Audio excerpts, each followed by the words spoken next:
And welcome to the Rob Call Bottom Up Show, sponsored by opednews.com, available on iTunes and Stitcher and SoundCloud and Pacifica Radio Network and Progressive Radio Network. And all the archives of over 450 shows are available at opednews.com/podcasts. My guest for this show is Ann Nelson. She's the author of the book, Shadow Network, Media, Money, and the Secret Hub of the Radical Right. Ann has taught at Columbia University for more than 2 decades, first at the School of Journalism and then at the School of International and Public Affairs.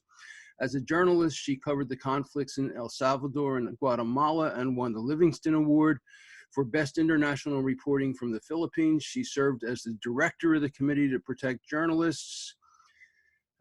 She's had a Guggenheim Fellowship for her historical research and a Bellagio Fellowship for her research on the social impact of digital media. And her previous books include Red Orchestra, The Story of the Berlin Underground, and The Circle of Friends Who Resisted Hitler. So, you've got this book, Shadow Network. What do you want this book to do? I want this book to really shine a light on the way that our electoral system has been manipulated over the last 40 years by a coalition of right-wing fundamentalists who have been set on rolling back social policies and major money interests, plutocrats who've wanted to radicalize tax policies to their own benefit and slash government programs and regulations that benefit the public but affect their profits. And it's been going on not in darkness exactly, but it hasn't been as much a factor as it should have been. And I think the 2016 elections have been evidence of that. Now, 40 years ago, that's about the same time that the Project for the New American Century came about, the PNAC. Is there a connection between these two? Well, there are a lot of both strong links and weak ties among these various movements of the right. The architect of the Council for National Policy, which is the centerpiece of my book, was really Paul Weyrich.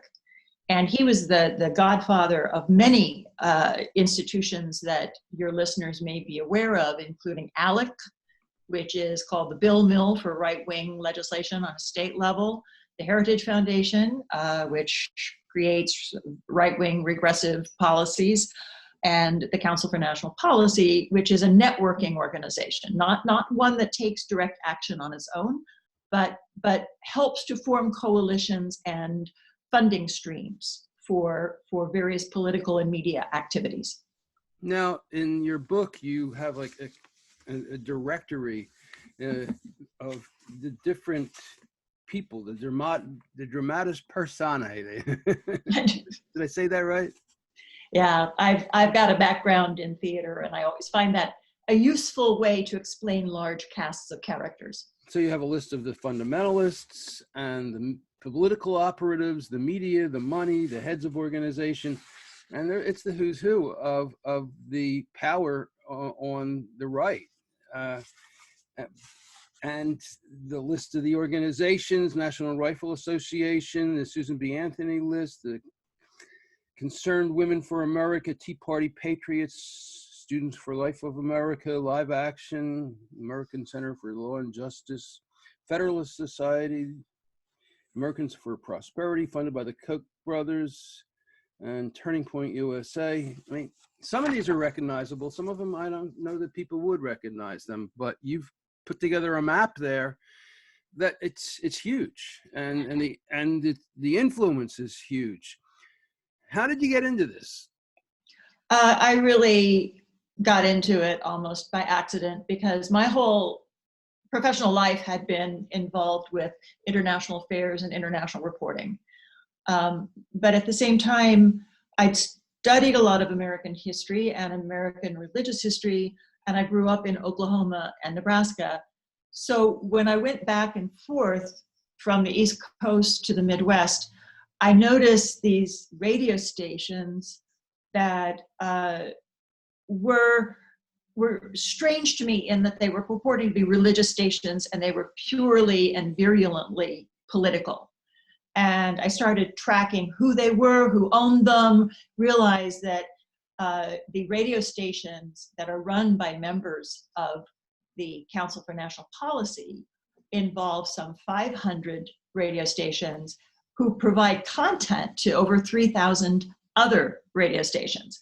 And they all put out this unidirectional messaging, not news coverage, not professional journalism, but coordinated messaging that also emanates from other sources. So, for example, Christian television broadcasting and the online platforms and so on.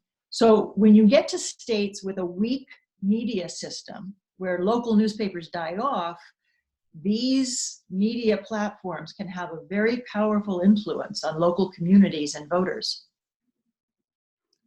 What are some of the messages that they put out there to those 3,000 stations? Yeah, well, one of them that's quite prevalent for a while is that Democrats support, quote, executing babies on the day of their birth, that this is a policy of the Democratic Party. They call it birthday abortions. And it's put out on so many of these media platforms. And there's never any attempt to find out what the Democratic policies actually are. They'll cherry pick a quote, distort it, twist it, turn it on its head, and then say Democrats like to execute babies, which of course would be horrific if it were true, but it is not. Well, have you heard this? Absolutely. I've heard it from individuals and I've heard it on their broadcasts. Well, how does that sound? I mean, I'm just curious how they do it. Do they tell a story? Do they just come out and say Democrats kill babies on the day they're born? Or how I'm just curious how they package it and present it. Absolutely. Well, you can find Donald Trump and Ted Cruz on the record saying that Democrats want to execute babies on the day of their birth with those terms. And on a more personal level, when I've had conversations with people I know, they say, I just don't understand why those Democrats like to kill babies. And it's really the quality of the big lie. You repeat it enough, you have people cut off from other sources of accurate information, and over time it penetrates. They start to believe it. Yeah. You know, one of the things that comes through in your book is that they've gotten really smart and really strategic in getting messages to people, to individuals, to specific groups. Talk a bit about that. I mean, and that has to include Cambridge Analytica. Absolutely. So if you go back to 2008, Obama's campaign had a very savvy and advanced media campaign in terms of digital media and use of social media. For 2008. 2008, yes, exactly. For that time. Yeah. For that time, yes. And this whole movement was really stunned by his victory and obviously very dismayed. So several things happened. One was that the Koch brothers jumped into the picture and founded a data platform that was state-of-the-art called i360. And it was run in conjunction with the Ted Cruz campaign over time, and a strategist named Chris Wilson, who's also now a member of the Council for National Policy. And they got a huge trove, a state-of-the-art trove of personalized data on virtually every voter, or every adult of voting age in the United States. Is that what they got by using that Apple and Facebook? Is that where that controversy? There were various sources. I mean, you know, what I learned researching this book is that a lot of it could be purchased. A lot of it could be gotten through various legal means, but some of it more questionable means. So they could track commercial data. So what you watched on Netflix, what you bought on Amazon, which causes you donated money to. They also were able to track health data, cholesterol levels. And believe it or not, your cholesterol level can be indicative of your voting patterns. Wow. How's that? Well, the idea is that if you look at the large aggregate, high cholesterol could correspond to low income and poor diet. And that means that you could be more susceptible to arguments in certain areas that are based on certain attitudes. So if you can find high cholesterol and high anxiety, you may be more likely to be able to tilt them to vote Republican. And the 360 website has this breakdown of all of these categories of voter sectors, couch potatoes and granola yuppies and so on, where they add all of these factors together. And this is translated by their Leadership Institute and their apps and their various canvassing operations to give their canvassers a script to go door to door, knowing who's going to be behind that door and what their susceptibilities are going to be. So they're there with some kind of an app on a phone or a tablet that tells them just how to approach each individual door that they're knocking on. That's correct. But that also helps them inform social media. So they've been really, I think people reading my book will see that I say they're very innovative, very sophisticated. You have to give them credit for how well they've carried out these operations. Well, one of the conclusions I got is the Dems are being really dumb. They're way behind, and they blew it. Certainly in 2016. You talk in the book about how the Dems spent almost $800 million to Trump's $400 million in ballpark, and Trump blew them away.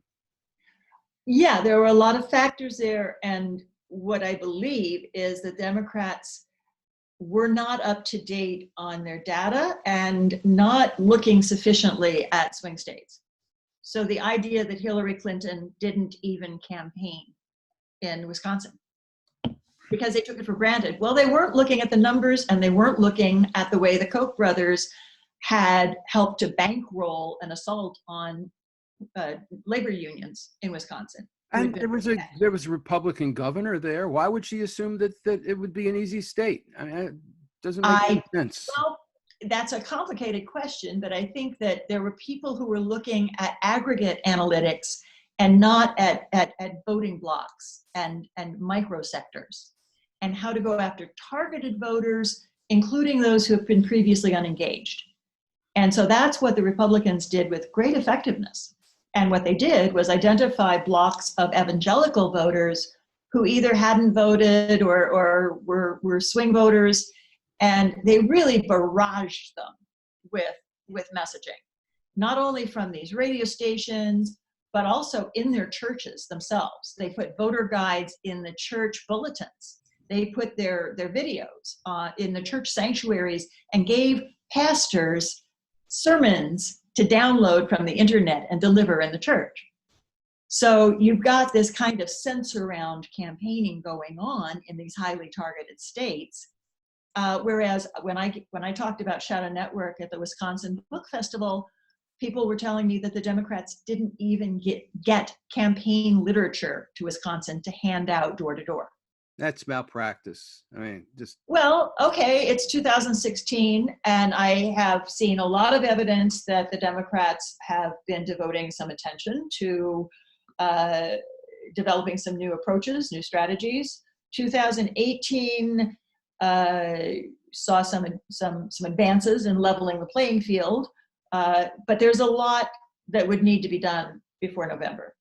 And you talk about helping with the churches.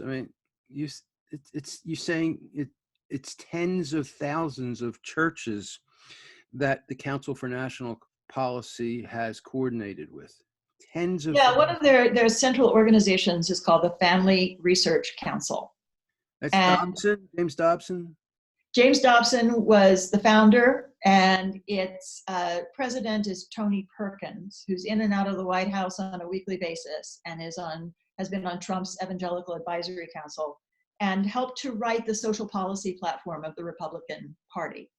I went to IPAC once, and I'm having lunch with Tom Hartman, or breakfast, and there's Tony Perkins 2 tables away, and it was like I could just feel the evil. I mean, it was like malevolence. It was weird, but it was a strange, you go to a place like that, and it's like you're walking into the gates of hell, really, if you're a progressive. I mean, and but that was my experience with him. The energy coming off of him was. Well, I think he's a very determined man, and I think that he's developed he's been part of a very interesting and complex and effective strategy. But the focus on the family is a hate group. I mean, in my opinion. It is not about tolerance for differences of any kind. So it is not about the modern vision of the American woman. It's a throwback, and I think that there are a lot of people who have been threatened over the years by advances in social policy and social legislation. And so this is what a backlash looks like. And I think that, having lived on the East Coast for many years, I sense complacency where people think, oh, everything's been fixed. We represent progress and everybody accepts it. And I think, you have to go back to the laws of physics. For every action, there is a reaction. We had it with the civil rights movement. We are having it with the women's movement. We're having it with civil rights for the LGBT population. And so you can't be complacent about social policy. And, when you think of Tony Perkins, he's just one of a mob of people just like him, all of them with power, influence, money behind them, and a zeal to pursue the goals of the national policy. What is it? The Council for National Policy. So what is their goal? What are they trying to do? Yeah, they have several goals. And again, one is to roll back these social policies. So they clearly state that they want to eliminate all abortion from the United States and the world, because it's an international movement. So that even goes as far as RU 486, which is a chemical process that acts before conception takes place. They're against that as well. The day after pill? Yeah. So the morning after pill. So really, this establishes control over women's bodies and women's lives to a degree that we haven't seen for many years, but they're implementing it state by state, including through their state coordinating activities through ALEC and other organizations. So there are states now where women effectively can't get legal abortions. Now we're in the middle of the coronavirus crisis right now, and we're seeing a couple states, I think Ohio and Texas, where they have attempted to shut down all abortion, making it non-essential activity. That's right. So, that was another thing I wanted to kind of get into with you is, after you go through a little bit more about the Council for National Policy's goals, how that would apply during this situation now, this coronavirus crisis. But keep going. So one thing, in terms of their goals, some of their strategists have written books that I've actually read quite a few of, and they really see the federal government as the enemy. So they have argued for shutting down entire federal agencies, the Department of Education, the slashing of budgets and personnel at the State Department, at the U.S. Department of Agriculture, and various others. The firing of the global health experts, right? This is all part of their vision, because they would like to live in a world without regulations on environmental abuses. They would like to live in a world where corporate taxes and taxes on the top 1% are non-existent. And therefore, they don't want to see any social programs that would take federal money, whether it involves the administration of health insurance or public education. It's very unified in this vision. So you've got the fundamentalist social policies, which are anti-LGBT, anti-women's reproductive rights. And then you've got the economic policies, which involve this draconian vision of government. And we need to take a break now. And when we come back, we're going to talk about how they're accomplishing this. So we need to take 20 seconds to pause that I can throw a bumper into the radio show.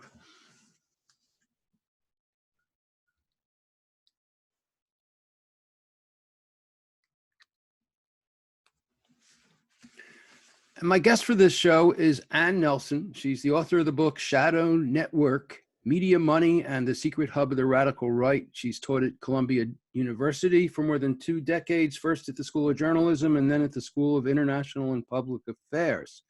And we're talking about the Council for National Policy, a shadow organization that plays a huge role in conservative politics.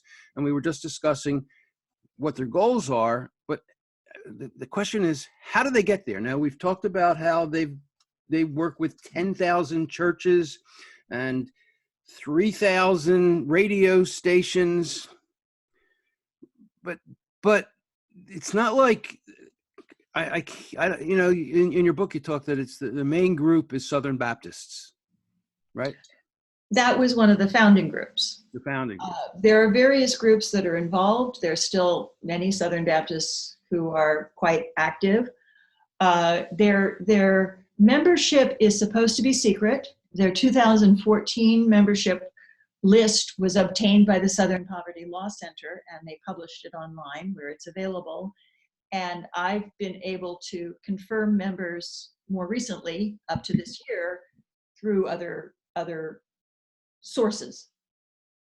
So, for example, you have people like Charlie Kirk from Turning Point USA, who has become a member. Chris Wilson, the digital strategist for the Cruz campaign, then the Trump campaign, and currently with the Trump campaign, is a member. So there are various patterns you can see, and it's a networking organization. It's not that it is powerful in itself. It's what happens when you get big time donors. So for example, Betsy DeVos's family and the family she married into. She was born a prince. She was in the Prince family. She married into the DeVos family. You're talking about billions of dollars in Michigan. And they have been part of this movement for a very long time. Yeah. They have poured money into various organizations that then use it for their media and their political activities and their legal activities. So if the Koch brothers funded anti-union legislation in Wisconsin, the DeVosses poured millions of dollars into crippling the labor unions in Michigan. And there's excellent reporting in Mother Jones about exactly how and when they did this. So again, the swing states in 2016 that went for Trump were Pennsylvania, Wisconsin, and Michigan. That was not an accident. Those were states that had been Democratic, and their institutions had to be undermined, and the evangelical contingent had to be activated to make that surprise victory happen.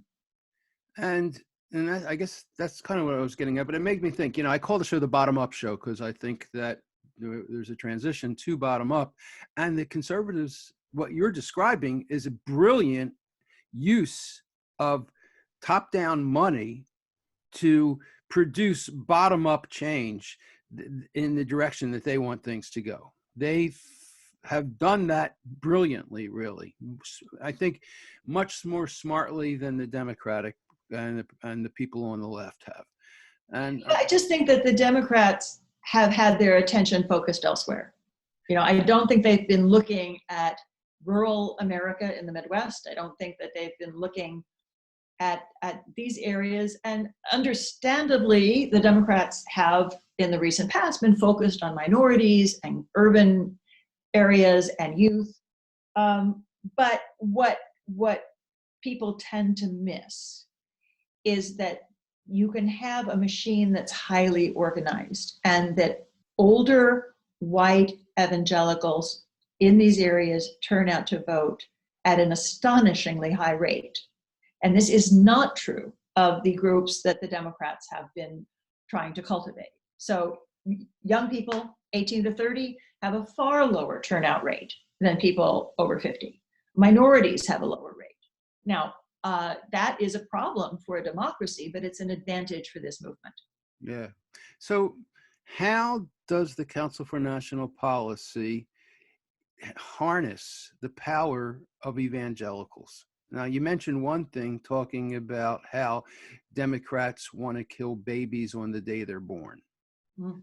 What else do they do that gets evangelicals and Southern Baptists and the voters that support them to go out and back causes that hurt themselves, back taxes that hurt them, help billionaires at their expense?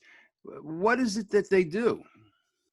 Oh, for example, they will say that Obamacare takes away their freedom. So you have many states that have not signed on to the Affordable Care Act, and many millions of their voters don't have the freedom to have health insurance, which is crippling economically. But it's a matter of using this rhetoric and, again, repeating it in this wraparound media. Another trope that they have right now is that with the coronavirus, everybody's going to need a gun to defend themselves. And they're sowing the idea of this apocalyptic scenario where if you don't have a gun at your front door, you'll be in danger. Now, that has many overtones. Another area is the war against LGBT people, which I find especially tragic. The idea is often that, they're promoting the idea that transsexuals are lurking in school bathrooms to attack children. And this just is not factually an issue. And you said, you say that they lie a lot. They lie a real lot. They invent. Yeah, they invent. And so, what I learned in researching Shadow Network is that many of your listeners will be familiar with the ideas of George Lakoff and about framing issues with certain arguments and certain terminology. Well, they have their own George Lakoff, and they've learned how to frame their issues in certain ways. So, for example, the book quotes one of them who is crowing about the term partial birth abortion, because he says that it evokes such a visceral image in people that it becomes very effective in campaigning. And every abortion that they present really is grounded in this idea of a late-term abortion. But they do not acknowledge that these are very rare and carried out under extreme circumstances of medical emergency and great tragedy. They call it abortion on demand, as though, a woman who's gone to 9 months is going to walk in and say, "Oh, I changed my mind, kill my baby." That doesn't happen. But it's not a truthful representation of medical realities. Well, I was thinking of Lakoff. I've had him as a guest on my show, mm-hmm. and one of the things that he says is that the conservatives get emotions right. Mm-hmm. They get values right. And what Democrats tend to do is they tend to be more intellectual. They tend to be more academic, and so they talk about justice and democracy, and the conservatives talk about dead babies. And exactly. They talk about be afraid at your front door because somebody's going to come who has coronavirus. And I think that this is a huge problem that there is, unfortunately, I don't think on the left anything that is a counterpart to the Council for National Policy. They do. Is there anything? I used to hope that the Neera Tanden's group, founded by John Podesta, the Center for American Progress, would be that, but it turned out to be, as far as I'm concerned, a kind of a neoliberal front that has been very ineffective and hasn't done the job at all. But what about you? Do you see anything on the left that's comparable? I don't tend to focus exclusively on the left because I see this movement as a threat to democracy. And in fact, some of the biggest supporters of the book have been traditional Republicans because their party was hijacked by these people. You know, they had people who were supporting environmental protections. They had people who were supporting Planned Parenthood, and they have been purged from this party. Nixon and Reagan could never be elected nowadays. Yeah, Nixon would, well, and in fact, you know, traditionally these people considered Eisenhower to be, you know, a quasi-communist. So, as I point out in the book, the Southern Baptist Convention was the first victim of this takeover, and the Republican Party was the second. And I think that what's going to happen now is that more Republicans and more evangelicals are beginning to question what they've gotten involved with, because it's playing out in very visible and visceral ways. So moving forward, I don't see the equivalent of a Council for National Policy to oppose it, but in some ways you can't, because you know, what I always say is that a lot of these people have a fundamentally different formation. So I say that they went to business school, the Democrats went to law school. The Democrats know how to argue with each other, and the Republicans know how to do marketing. So that in their media, they have mass marketing techniques, unidirectional messaging. It's classic. It's how you sell soap, and it's how they sell their policies. The Democrats are all about the mainstream press, which throws them open to all kinds of questioning and transparency, and it's a disadvantage within this competition. It is, I believe, more democratic. You know, the mainstream press is there as a watchdog. You don't want advertising moguls running our political system and selling policies to the detriment of the public. But you get into the press too. You say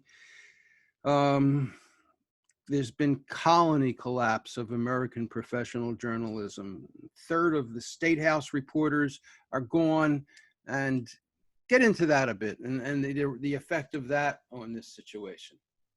Absolutely.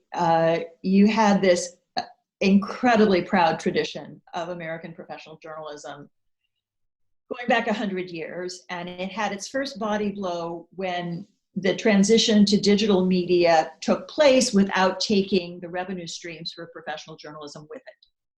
And so you had a lot of local newspapers that never caught up, and even newspapers like the New York Times and the Washington Post have had to scramble to reinvent their business models. But in the meantime, today, the Cleveland Plain Dealer, a highly respected newspaper, is struggling for its very life. You have newspapers all over the country where journalists have been laid off within this crisis. And what people don't realize is that a news organization isn't just a piece of paper. You can dispense with the piece of paper. You can't dispense with the reporters, the professional discipline, and all of the built-in safeguards that they have, ranging from editors to lawyers, to make sure that the information is credible and important and a public service. So as you lose these newspapers, and as viewers have turned away from network news, nature abhors a vacuum, and that vacuum has been filled by organizations without the same tradition of professional news coverage. It includes the fundamentalist radio networks. It also includes Fox and Sinclair, where the standards are not the same. And I believe that with the coronavirus, a lot of people are paying the price for that. You mentioned also Salem as well. Salem started out as a fundamentalist radio network, and it's expanded and diversified. So now it has many online platforms and a book publishing outfit. So it really reaches across many media platforms. And again, with the same kind of messaging. The two owners, the founding owners, have been very high-ranking Council for National Policy officers for a very long time, decades. It's, and this goes back also to the deregulation. It used to be that you couldn't have one company owning too much of any kind of media, and that and Bill Clinton played a big role in getting rid of that, I believe. He was one of the ones who signed off on allowing consolidation of the media. And I think that's a big part of it as well. It's not just that they've grown so much, it's because it's that they've been allowed to grow. And in the past, they weren't allowed. That's true. And I think that, you know, in every shift of technology on a massive scale, you've got winners and losers, and you have to really work at understanding what's at stake. So I think that, again, people have taken many of our democratic institutions, including the free press, for granted and said, oh, let market forces deal with it. You know, the market will define winners and losers. There's some things that you can't afford to lose. And I think in this period of national crisis, that's what we're seeing. If people don't get accurate information about the coronavirus, for example, but our economic future as another example, individuals and families and towns and cities will have a price to pay. And so I think that, you know, it's funny, today, you know, you read the news about Wisconsin and the primaries. Yeah, today's the day that they're being forced to vote in the middle of this coronavirus crisis with any, I mean, it's hard for me to understand who would want that to happen, except that the people who are going out to vote, well, I guess they're voting on the primary, but they're also voting in an election to elect a Supreme Court justice in Wisconsin, I think. Yeah, there are various significant aspects to this election. And the Democrats said, can we delay the voting a few days so people can vote absentee for the sake of their health? And the GOP forces and judges appointed by the Republicans said no. And this is part of a whole strategy where Paul Weyrich laid it out years ago, where he said, we don't want everyone to vote. And in fact, you know, there are many statements by this movement that say the more people vote, the more it benefits the Democrats. Yes. So this is a blatant example of voter suppression in a way that is blatantly endangering the health of many individuals at the height of the coronavirus epidemic. And I just tweeted today that I'm used to hearing about people who put their lives on the line in defense of democracy, but I usually imagine them as soldiers going into battle with a gun, not people lining up to vote in Milwaukee. But that's what we've got. Judges or people who are manning the polling places, they're the ones that, and they're usually seniors too. Absolutely. Yeah. Absolutely. And this is, I don't know what the checks and balances in this picture might be, but if the watchdogs of democracy don't take action, we're going to see our entire electoral system corrupted moving forth into November. Well, I would say that the rabid dogs of neoconservatism, this Council for National Policy, are really taking every opportunity they can. Naomi Klein wrote The Shock Doctrine about how different people and organizations take advantage of crises. And here you've got the EPA getting rid of all regulations, and you've got, it went all the way to the Supreme Court what happened in Wisconsin. They wanted to delay, give people more time to vote by mail. And of course, voting by mail is something that probably terrifies this group, because if you let everybody do it, then a lot more people are going to vote, and there you go. Exactly. Yeah. But I think one of the many difficulties of this moment is that there are so many of these actions going on simultaneously on so many fronts that nobody is really able to track it all. And you know, I've studied history. My last two books were about anti-Nazi movements in Berlin and occupied Paris. And what you see time and again is that for authoritarians, every crisis presents opportunities. People are focused on the crisis, and all kinds of things go on and are bulldozed through under the cloak of the emergency. And you've got a list of in the beginning of the book and in the appendix that lists all these different organizations, and you call it a network. The Council for National Policy it does networking, and the scale they do it at is just terrifying. They have so much money, so much power. One group that they have may have 10 million or 50 million people in it, and so what the influence and the power they have is just incredible. And it's amazing that it is still a shadow network. I'd say they have influence. I don't know that I'd say they directly have power. It's what you have when you have a lot of people agreeing to move in the same direction and to share tasks in an effective way. So what I keep talking about is this movement as machinery. So for example, in a lot of cases, you'll have organizations or funders who will say, oh, we want to have a get out the vote campaign. Let's have 10 people propose an option and we'll give all of them a little money and see who wins, right? That's one of the models you have. But what this group does is say, all right, here are the people we're going with. Here's who's giving the money. Here's who's doing the strategy. Here's who's executing the get out the vote campaign. Here's who's doing the media. Everybody do their job and come back and report. It's really a corporate structure. And it's very effective. But you call it a mechanism. And I guess, I kind of, in getting my head wrapped around bottom up and top down, mechanisms, I think, are old school. It's old science. The new science is systems, and the new science is ecosystems. And I think that what the Council for National Policy is and what you describe is an ecosystem. Okay, but I think that they're also going for a retro portion of the population.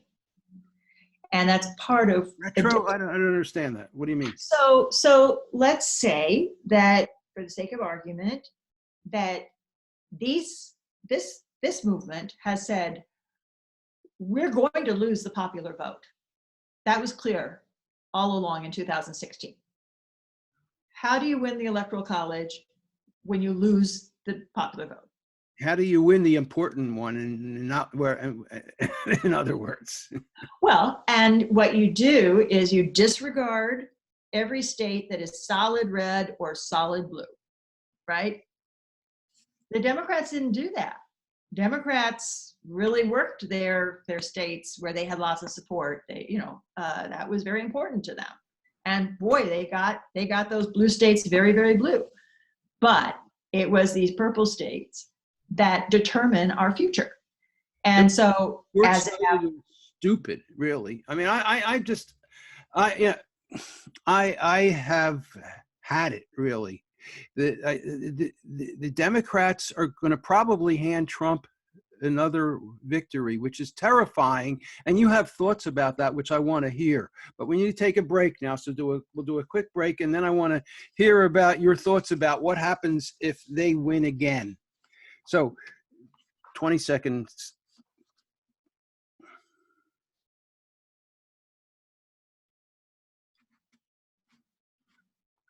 And my guest for this show is Ann Nelson. She's the author of the book, Shadow Network, Media, Money, and the Secret Hub of the Radical Right. She's taught at Columbia University for more than 2 decades, first at the School of Journalism and then at the School of International and Public Affairs. So tell me, what happens if Trump wins again? How does this roll out for the Council for National Policy, and how does it change America? Well, they're partially down the road in terms of replacing the federal judiciary. So they've got a kind of marginal advantage in the Supreme Court, and they're working towards an advantage in the circuit courts and the appellate courts. But with another 4 years, they will have complete control of the courts. And that means that they will have complete control of rulings over the electoral system. So gerrymandering and voter suppression along the lines of Wisconsin will be the norm throughout most, if not all of the country. I under those circumstances, I cannot imagine women's reproductive rights surviving. I think there could well be an attempt to roll back same-sex marriage, certainly to allow states to roll it back. Depending on the size of the victory, you could have a constitutional convention to amend the Constitution in fundamental ways, including how long a leader can stay in office, and of course a suspension of all or most environmental regulations, and a tax regime that would bleed all social programs dry, and allow plutocrats to amass ever larger fortunes. I mean, that's their agenda. They've written it down. They've presented it publicly and privately. There's no secret to this. This is their plan.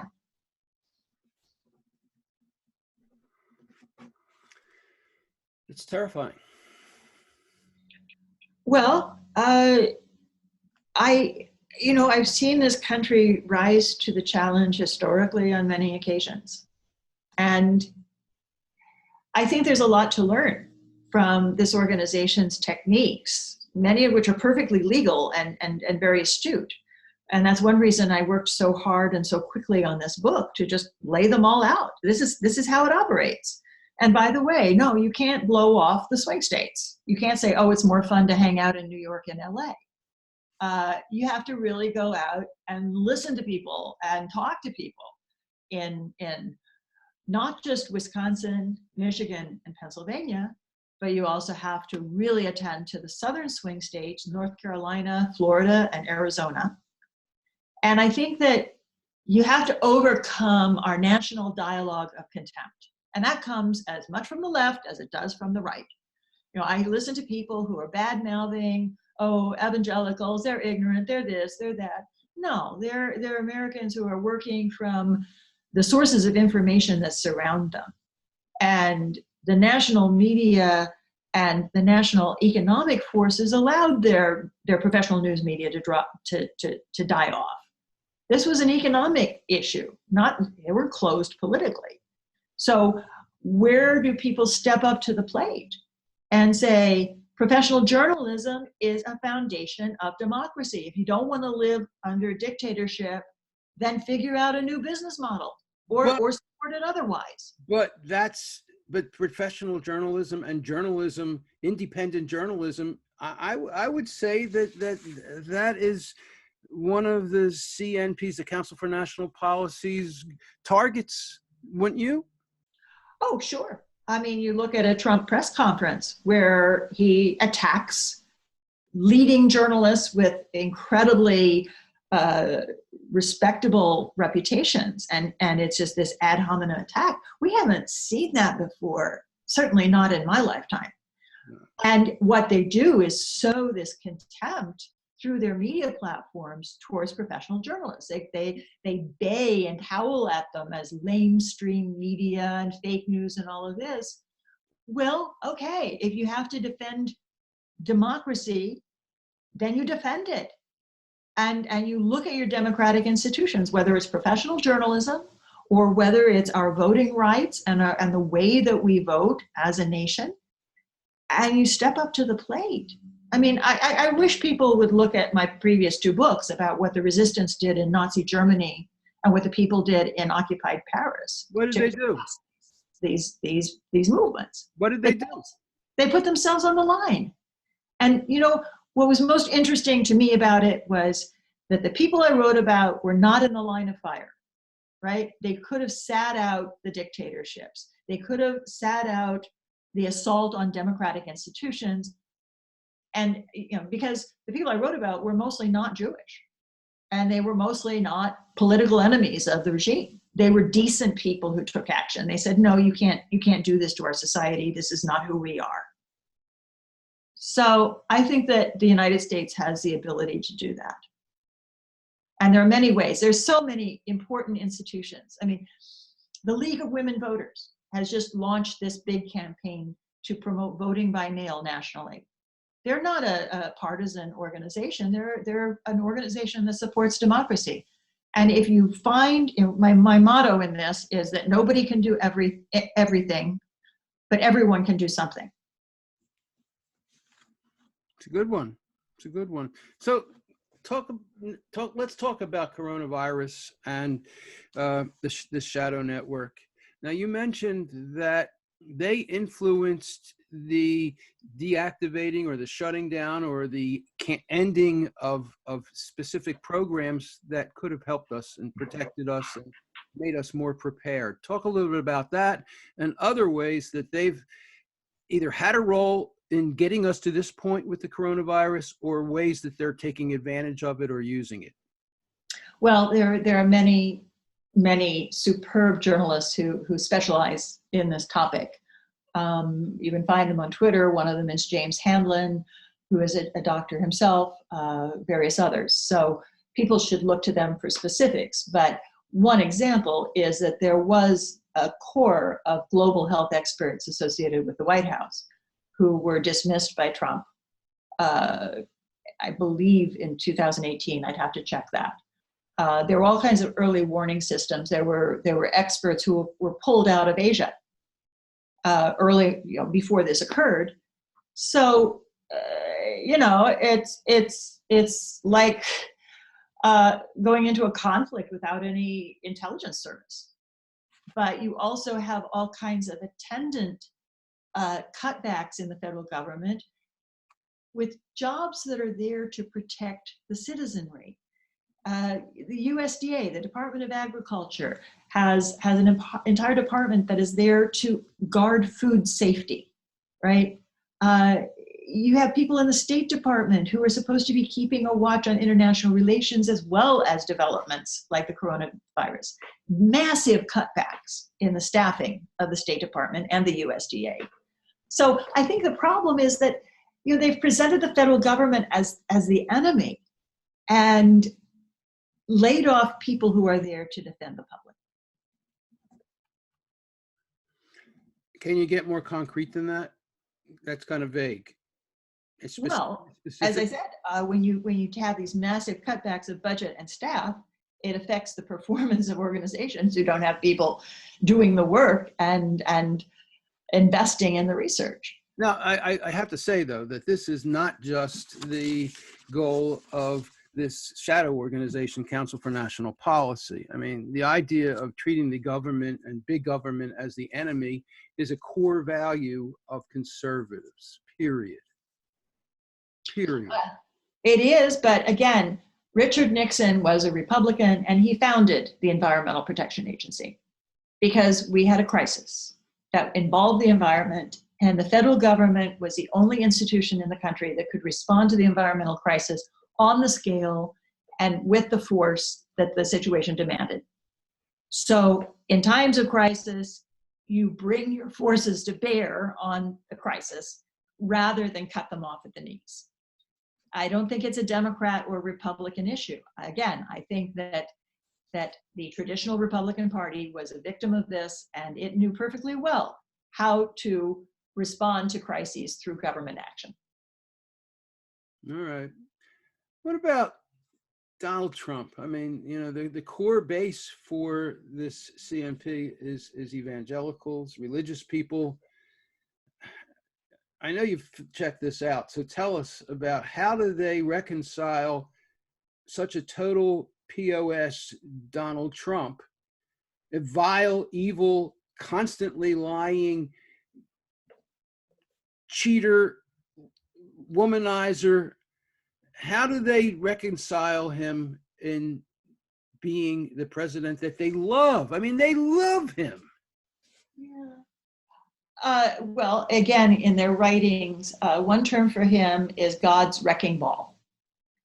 And if you want to bring down the federal government, you find a destructive force. So that's one term. Another term is God's chaos candidate. So he's regarded as a force of chaos. And it was very interesting to look at the record of the shift in their opinion towards him. They were really backing Ted Cruz in 2016. And their second choice was Marco Rubio. They had various other people, Mike Huckabee, Ben Carson, who had been involved with their movement for many years. Along comes Donald Trump, he wins the primaries, and they turned on a dime. They cut a deal, and he was a consummate opportunist. And you talk about a meeting in 2016 where that shift happens. Absolutely. There was a whole bevy of never Trumpers among the fundamentalists. They said he was sinful, he had all these wives, he disrespected women, he was not ethical, and so on and so on and so on. And they realized that the choice was going to be between Hillary Clinton and Donald Trump. And of course, the irony is that Hillary Clinton was a church-going Methodist who actually appeared to have a spiritual life, whereas Trump, not so much. But it was a marriage of convenience. And they cut this deal, and it was at the Marriott Marquis Hotel on Times Square in New York in June 2016. They summoned 1,000 fundamentalist leaders from all over the country, pack them into the ballroom. Trump makes this appearance with the support of Tony Perkins, Mike Huckabee, and various other leaders from the movement. And they come out of this meeting with a deal where they sell Trump to the followers, and I describe it in detail in Shadow Network, and Trump agrees to various conditions. One of them was allowing their organizations to create the list of nominees for the federal courts, and he's followed through very faithfully on that. The Evangelical Advisory Council, with a lot of members of the Council for National Policy, he's followed through on that. He's followed through on everything. So he's also managed to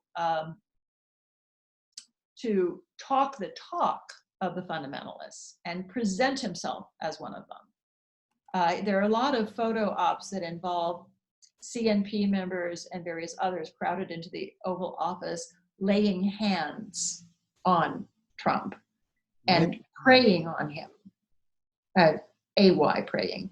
And you know, he's there with this closed eyes and this posture. Now, a lot of them say that he may not actually be a man of God, rather he is an instrument of God. Like King Cyrus. The Persian King Cyrus, who helped the Jews in Persia in the Old Testament, never having been Jewish himself. So yes, there actually are medals that have been printed up, stamped, and distributed and sold, which show the profiles of the Persian King Cyrus and Donald Trump in relief. You can find them on eBay. Crazy. We've got to wrap. Any last words? Yeah, I don't think people should be defeatist. That's not who the United States is as a nation.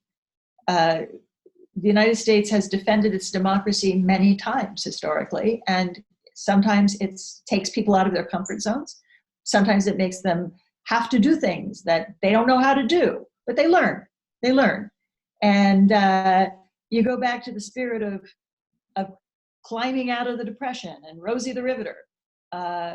There's this determination to protect what is precious to us. And I think that it's time to summon that spirit. And my guest for this show has been Ann Nelson. She's the author of Shadow Network, Media Money and the Secret Hub of the Radical Right. And in this book, she's described the name of the beast. She's defined who these people and groups are that we have to deal with and understand and reckon with and come to terms with having to do battle with them, really. I'm Rob Cole. It's the Rob Cole Bottom Up Show. Thank you. Thanks for being on the show. Thank you, Rob. My pleasure.